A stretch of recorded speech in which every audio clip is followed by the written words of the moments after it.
Hello and welcome back. I am Vandana and we are learning science of class 4. This is Riddhi series by Children's Voice Publication and here is a book Science Wonders. Let's move on to chapter number 14, our environment, and the main features of this chapter are environment, pollution, waste, importance of trees. So here comes the gear up exercise. Here you have to take the pictures which you think cause pollution. उन pictures को आपको टिक करना है जो pollution को create कर रहे हैं.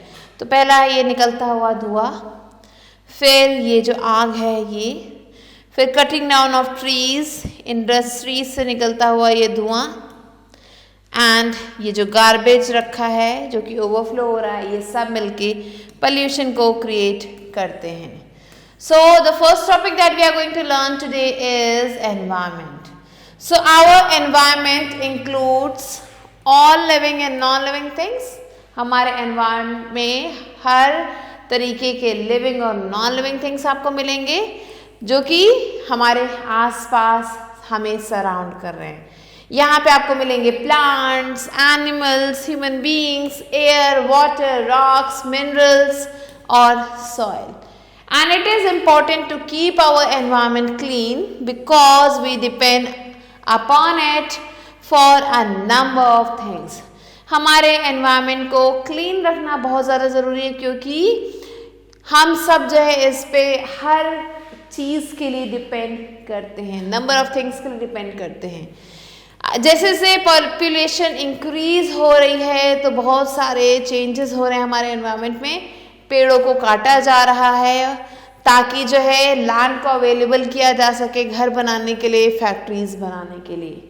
अब ये जो नए फैक्ट्रीज हैं जो कि यहाँ बनाए जा रहे हैं ये क्या करते हैं, ये डिमांड को इंक्रीज करते हैं ह्यूमन बींग्स की. व्हीकल जो है रोड पे वो बढ़ जाते हैं एंड जो अमाउंट ऑफ स्मोक प्रोड्यूस होता है वो भी बढ़ जाता है एंड ये सब मिलके पोल्यूशन को क्रिएट करते हैं. सो पोल्यूशन क्या है? Pollution is the presence of unfavorable products or harmful substances in air, water and land. Pollution क्या है? ये है unfavorable products का, harmful substances का present होना air में, water में, land में. तो ये जब सब चीज़ें जो है इन सब जगहों पे present होते हैं तो pollution create होता है. And which are harmful to human beings. और ये काफ़ी ज़्यादा harmful है human beings के लिए. The harmful substances responsible for causing contamination to our environment are called pollutants. अब ये जो harmful substances हैं जो कि इस contamination के लिए responsible हैं, environment को गंदा करने के लिए responsible हैं, उन substances को pollutants कहा जाता है. So there are three kinds of pollution. तीन तरीके के pollution है. पहला है air pollution, दूसरा है water pollution और तीसरा है land pollution.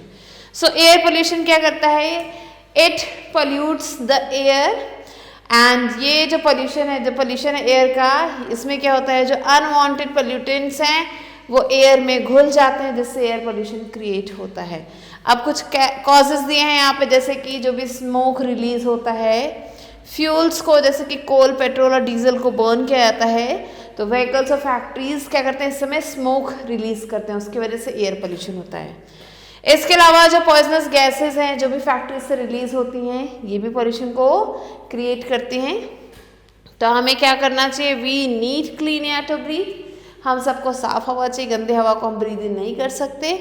And polluted air is harmful. और ये जो पोल्यूटेड एयर है ये हमारे लिए बहुत नुकसानदायक है. ये क्या करता है? हमारे आँखों में जलन मचा देता है, हमें ब्रीदिंग प्रॉब्लम देता है, हमें लंग डिजीज़ होने लगती है और स्किन एलर्जीज होने लगती है इस पोल्यूटेड एयर से. ना कैसे हम प्रिवेंट कर सकते हैं एयर पोल्यूशन से अपने आप को? तो सबसे पहले कोशिश करें कि हम पब्लिक ट्रांसपोर्ट को यूज़ करें, प्राइवेट ट्रांसपोर्ट की जगह पब्लिक ट्रांसपोर्ट को यूज़ करें प्राइवेट व्हीकल्स की जगह. उसके अलावा हमें यूज़ करने चाहिए वो व्हीकल जो सीएनजी या फिर एलपीजी फ्यूल पे चलते हैं जो कि क्या करते हैं, पेट्रोल और डीजल से कम पोल्यूशन प्रोड्यूस करते हैं, नॉन पोल्यूटिंग हैं। फिर है regularly get your vehicle check for pollution control, हमेशा अपने व्हीकल को पोल्यूशन कंट्रोल हमेशा उसका चेक करते रहें। फैक्ट्रीज और इंडस्ट्रीज जो हैं these should be set up in outskirts of cities and should have tall chimneys fitted. अब ये जो फैक्ट्रीज हैं या जो इंडस्ट्रीज हैं ये शहर के बाहर लगाना चाहिए एंड यहाँ पे लंबी टॉल चिमनीज होनी चाहिए जिसमें फिल्टर्स लगे होने चाहिए ताकि जो भी गैस रिलीज की जा रही है या स्मोक रिलीज किया जा रहा है वो काफ़ी ऊंचाई पे जाए और ह्यूमन बींग्स को इफेक्ट ना करे।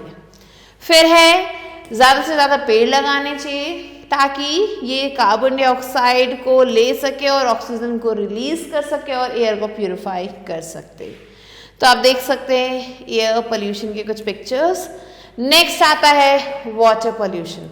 सो वाटर पोल्यूशन क्या है, जब जो है हार्मफुल सब्सटेंसेस पानी में मिल जाते हैं, वाटर बॉडीज में मिल जाते हैं, उसे दूषित कर देते हैं तो क्या होता है वाटर पोल्यूशन हो जाता है एंड ये वाटर अब हमारे लिए अनसेफ हो जाता है, हम इसे यूज नहीं कर सकते। सो अब जो है कुछ कॉजेज हैं वाटर पोल्यूशन के। सो डर्टी वाटर जो है हमारे घरों से और फैक्ट्री से वो डायरेक्ट जो है कहाँ जाता है, ड्रेन में जाता है और ये जो ड्रेन है ये सारे इस डर्टी वाटर को रिवर में बहा देते हैं।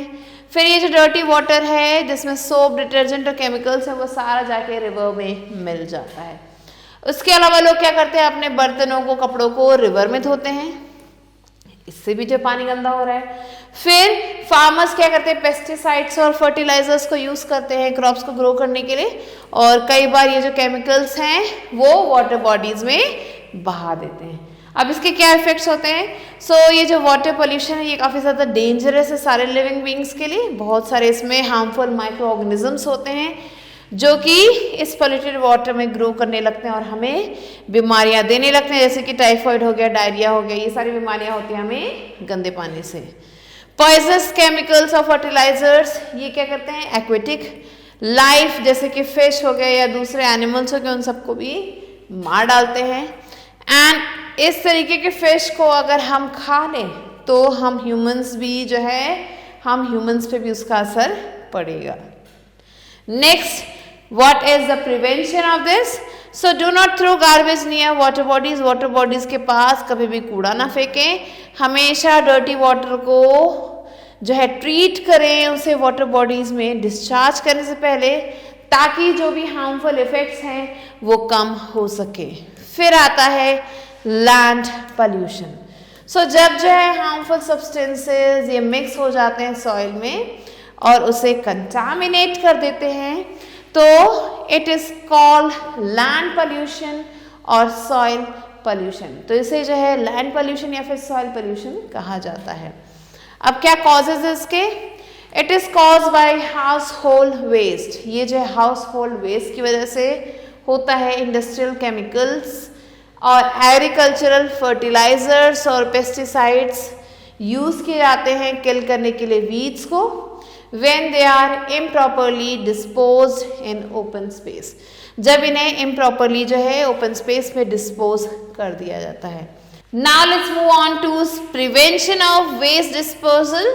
So we have to segregate wet waste and dry waste separately for proper disposal। Proper disposal करने के लिए हमें सबसे पहले तो गीला कूड़ा और सूखा कूड़ा अलग अलग करना चाहिए। जो भी वेट वेस्ट है उसे डंप करना चाहिए पिट्स में जहाँ पे ये मैन्योर में या फिर कंपोस्ट में कन्वर्ट हो सके। प्रेफर करना चाहिए ऑर्गेनिक मैन्योर को केमिकल फर्टिलाइजर्स की जगह एग्रीकल्चरल फील्ड में। तो इससे ये जो लैंड पोल्यूशन है ये कम हो सकता है। Now let's learn about waste. So anything which is of no use is called waste. कोई भी ऐसी चीज जो हमारे किसी काम की नहीं है वो वेस्ट कहलाती है। एंड वेस्ट को हम दो पार्ट्स में डिवाइड कर सकते हैं। पहला है बायोडिग्रेडेबल वेस्ट और दूसरा है नॉन बायोडिग्रेडेबल वेस्ट। सो बायोडिग्रेडेबल वेस्ट क्या है? ये एक ऐसा वेस्ट है जो कि फ्रूट्स या फिर वेजिटेबल पील्स या फिर लीव्स से, पेपर से, वुड से या फिर वुडन प्रोडक्ट से पैदा होता है जो कि खुद से डिकम्पोज हो जाता है सॉइल के साथ मिक्स हो जाता है थोड़े समय के बाद, एंड इसीलिए इन्हें बायोडिग्रेडेबल वेस्ट कहा जाता है। अब जो नॉन बायोडिग्रेडेबल वेस्ट हैं, ये जो वेस्ट हैं ये डीकम्पोज नहीं होते, ना ही ये सॉइल के साथ मिक्स होते हैं, इसलिए इन्हें नॉन बायोडिग्रेडेबल वेस्ट कहा जाता है। अब एग्जाम्पल्स हैं इसके, जैसे कि ग्लास हो गया, प्लास्टिक, मेटल आइटम्स, रबर, ये जो है समय के साथ नहीं खत्म होते हैं। ये क्या करते हैं, ये सॉइल में पड़े रहते हैं लंबे समय तक और फिर पॉल्यूशन को क्रिएट करते हैं। Now let's learn about waste management. So management of waste is very important. Waste को मैनेज करना बहुत ही ज़्यादा इंपॉर्टेंट है और हर रोज़ जो है लार्ज अमाउंट जो है वेस्ट का वो प्रोड्यूस होता है हमारे घरों में, ऑफिसेज में, स्कूल्स में और फैक्ट्रीज में। There is not enough place to dump it. इसे फेंकने के लिए हमारे पास जो है प्रॉपर प्लेस नहीं है, काफ़ी अमाउंट में प्लेस नहीं है। तो हम क्या कर सकते हैं, we can save our environment by following the 3 R's। अब ये जो 3 R's है इसे फॉलो करके हम वेस्ट मैनेजमेंट को फॉलो कर सकते हैं। क्या है ये 3 R's? Reduce, reuse and recycle. Reduce means कम करना, तो हमें जो है चीज़ें जो भी है उसे यूज़ करनी है कम अमाउंट में ताकि कम वेस्ट क्रिएट हो। हमें जो है उन्हीं आइटम्स को यूज़ करना है जिनकी हमें ज़रूरत है। हमेशा पेपर के दोनों साइड में लिखना है और प्लास्टिक बैग्स को नहीं यूज़ करना। तो ये थे पॉइंट्स रिड्यूस के। अब आता है reuse. So it means reusing items instead of disposing them to reduce waste. हमें जो है आइटम्स को जो है रीयूज़ करना चाहिए उसको फेंकने की जगह, ताकि जो वेस्ट है वो रिड्यूस हो सके। हम पुरानी चीज़ों को यूज़ कर सकते हैं अलग अलग तरीके से। डोनेट कर सकते हैं पुराने कपड़े, शूज़, बुक्स, टॉयज़ एक्सेट्रा किसी ऑर्फनेज में या फिर चैरिटी ऑर्गेनाइजेशन में। एम्प्टी कैंस को हम जो है यूज़ कर सकते हैं पेंसिल स्टैंड्स बनाने में, डेकोरेट कर सकते हैं उन्हें कलर्स के साथ, पेपर्स के साथ या फिर क्लोथ के साथ। हम जो है कैरी बैग्स ले जा सकते हैं, एनवेलप्स ले जा सकते हैं, जो कि ये जो चीज़ें हैं ये हम वेस्ट पेपर से क्रिएट कर सकते हैं और उसे फिर यूज़ कर सकते हैं। हमें अपना खुद का जो जूट बैग है या फिर क्लोथ बैग उसे ही ले जाना चाहिए शॉपिंग पे। नेक्स्ट है recycle. So recycle means to process waste material and make new products out of it. Recycle का मतलब है कि पुरानी चीज़ को फिर से जो है प्रोसेस करके नई चीज़ें बनाना उसमें से। अब कुछ प्लास्टिक्स है इन्हें रिसाइकल किया जा सकता है और यूज़ किया जा सकता है बकेट्स, फ्लावर पॉट्स और बाकी चीज़ें बनाने के लिए। वेस्ट पेपर को हम कन्वर्ट कर सकते हैं पल्प में, रिसाइकल कर सकते हैं और वापस से उसका पेपर बना सकते हैं। कुछ ग्लास और मेटल जो है इन्हें भी रिसाइकल किया जा सकता है। तो आप देख सकते हैं ये सिंबल है रिसाइकल का। अगर आपको ऐसा सिंबल कहीं भी दिखे तो इसका मतलब वो प्रोडक्ट रिसाइकल्ड है। Next let's move on to fact. So grow more trees to save our environment. Environment को बचाने के लिए हमें ज़्यादा से ज़्यादा पेड़ लगाने चाहिए। ये जो रिसाइकलिंग का आइडिया है ये नया नहीं है, हमेशा से हम चीज़ों को रिसाइकल करते हुए आ रहे हैं हज़ारों सालों से। और ओल्ड एल्युमिनियम को हम रिसाइकल करके only 5% of the energy use to make new aluminium, उसमें अगर हम ओल्ड एल्युमिनियम को रिसाइकल करते हैं तो इसमें से सिर्फ 5% एनर्जी यूज किया जाता है नया एल्युमिनियम बनाने के लिए। Now let's move on to importance of trees. So पेड़ हमारे लिए काफ़ी ज़्यादा इम्पॉर्टेंट हैं, ये आप सबको पता है, क्योंकि ट्रीज हमारे रियल फ्रेंड हैं और ये हमारी हेल्प करते हैं बहुत सारे तरीक़ों से। ये क्या करते हैं, हमें फूड और शेल्टर देते हैं एनिमल्स को और हमें। इसके अलावा ये हमें फ्रूट्स, वेजिटेबल्स, स्पाइसेस और सीड्स देते हैं। ये हमें वुड देते हैं पेपर बनाने के लिए, फर्नीचर बनाने के लिए। एंड ये क्या यूज़ करते हैं, मेडिसिन्स, रबर, गम, रेजिन, ये सारी चीज़ें हमें पेड़ ही देते हैं। उसके अलावा ये एयर को प्यूरिफाई करते हैं कार्बन डाइऑक्साइड को ऑब्जॉर्व करके और हमें ऑक्सीजन देते हैं। फिर हमारे आसपास के सराउंडिंग को ब्यूटीफुल बनाते हैं। ये हमारे सराउंडिंग को क्लीन और कूल रखते हैं, वाटर वेपर को रिलीज करके एटमॉस्फेयर में। और जो रूट्स होते हैं ट्रीज की, ये क्या करते हैं, सॉइल को होल्ड करते हैं, एक जगह पे जिसकी वजह से सॉइल इरोजन नहीं होता। Next comes deforestation. So cutting down of trees in large numbers by human beings for food, shelter and medicine is called deforestation. So अगर हम पेड़ों को बहुत ज़्यादा लार्ज अमाउंट में कट करते हैं फूड के लिए, शेल्टर के लिए या फिर मेडिसिन के लिए, इसे डिफॉरेस्टेशन कहा जाता है। अब डिफॉरेस्टेशन से क्या क्या चीज़ें होती हैं? हैबिटेट लॉस होता है एनिमल्स के लिए, मीन्स कई एनिमल्स का घर होते हैं पेड़, और ये पेड़ ही हम जब काट देंगे तो उनका घर चला जाएगा। इसके अलावा फ्लडिंग होती है, बाढ़ आने के आसार, रेड्यूस्ड रेनफॉल, बारिश भी पेड़ ही लाते हैं तो ये भी कम हो जाएंगे। सॉइल इरोजन होता है, एयर पोल्यूशन होता है, इसके अलावा क्लाइमेट चेंज होता है due to increase in the amount of carbon dioxide in the air. जो क्लाइमेट है वो चेंज हो जाता है, कार्बन डाइऑक्साइड जब इंक्रीज हो जाता है एटमॉस्फेयर में उसकी वजह से। Next is saving trees. So we should plant trees in large numbers, हमें लार्ज नंबर्स में पेड़ जो है लगाने चाहिए, एंड इसे ही एफॉरेस्टेशन कहा जाता है। This will reduce the harmful effects of deforestation.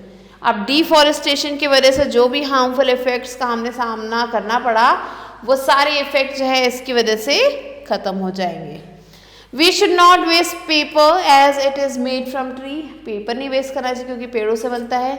हमें जो है ट्रीज़ को कट नहीं करना चाहिए फ्यूल को के लिए। हमें जो है रिसाइकल प्रोडक्ट्स को यूज़ करना चाहिए। हमें पार्टिसिपेट करना चाहिए वन महोत्सव में, जो कि एक annual 1 week tree plantation festival है जो कि सेलिब्रेट किया जाता है इंडिया में जुलाई में। हमें जो है लोगों को अवेयर करना चाहिए कि प्लांट लगाना कितना इम्पॉर्टेंट है। सो ये सारे पॉइंट्स हमें फॉलो करने चाहिए अगर हमें ट्रीज को सेव करना है। Let's move on to new words. So contamination is process of making something dirty. Poisonous is something that is harmful और dangerous. Outskirts is outer edge of a city or town. Compost is natural fertilizer. Decompose is breakdown or decay. Orphanage is place like a home where children who have lost their parents are cared for. So these are some of the new words. Now let's move on to let us recall. So our environment consists of all the living and non-living things around us. Pollution means the presence of unfavorable products or harmful substances in air, water and land. Air pollution is caused by release of poisonous gases and smoke from factories and vehicles into the air. Water pollution is caused due to disposal of waste from houses, factories and agriculture. Industrial and agricultural waste into land is called land pollution. Things that are not useful to us is waste. Waste is of 2 types, biodegradable and non-biodegradable. Proper management of waste is important to save our environment. We can save our environment by following the 3 R's: reuse, reduce and recycle. Say no to plastic. Trees are our friends and they are useful to us in many ways. We should plant trees in large numbers. One Mahotsav is an annual tree planting festival celebrated in India. So these are some of the important points that you have to remember. And let's move on to book exercise, which is exercises. So A exercises, take the correct answer. The first question is, substances which cause pollution are called minerals, metals, products or pollutants. Correct answer is pollutants. Second, fuel that is polluting: CNG, LPG, diesel, biogas. Correct answer is diesel. Next, wet waste when dumped into pits is converted to compost, fertilizer, paper, chemicals. Correct answer is compost. Fourth one, which of the following is a biodegradable waste? Plastic bag, paper bag, glass, metal jug. Correct answer is paper bag. Fifth, we must not take these bags from shopkeepers. Plastic, jute, cloth, paper. Correct answer is plastic bags. Let's move on to B exercise, which is fill in the blanks. So smoke from factories cause air pollution. Second, dash waste and dash waste should be disposed of separately. Waste and dry waste. So wet and dry waste should be disposed of separately. Next, third one, anything which is of no use is called waste. Next, fourth one, cutting down of trees in large number is called deforestation. Next, fifth one, dash is an annual tree plantation festival in India. It is Van Mahotsav. So these are the answers that you have to write down. Now let's move on to C exercise, which is write down the items given below under the correct heading biodegradable waste and non biodegradable waste. तो आपको जो है दो columns बनाने हैं biodegradable के और non biodegradable waste के. सो पेंसिल शेविंग आएगा बायोडिग्रेडेबल वेस्ट में, केक आएगा बायोडिग्रेडेबल वेस्ट में, लीव्स आएंगे बायोडिग्रेडेबल वेस्ट में, tin box non biodegradable, plastic bottle non biodegradable, ऐसे ही cow dung biodegradable, coke can non biodegradable, chapati biodegradable, plastic cup non biodegradable and glass non biodegradable. Now let's move on to D exercise, which is write short answers. Here the first question is, what do you mean by environment? So environment includes all the living and non-living things that surround us. Question number 2, name the three kinds of pollutions. The three kinds of pollutions are air pollution, water pollution and land pollution. Question number 3, name the three R's. So the three R's are reduce, reuse and recycle. Question number 4, why should we not use plastic bags?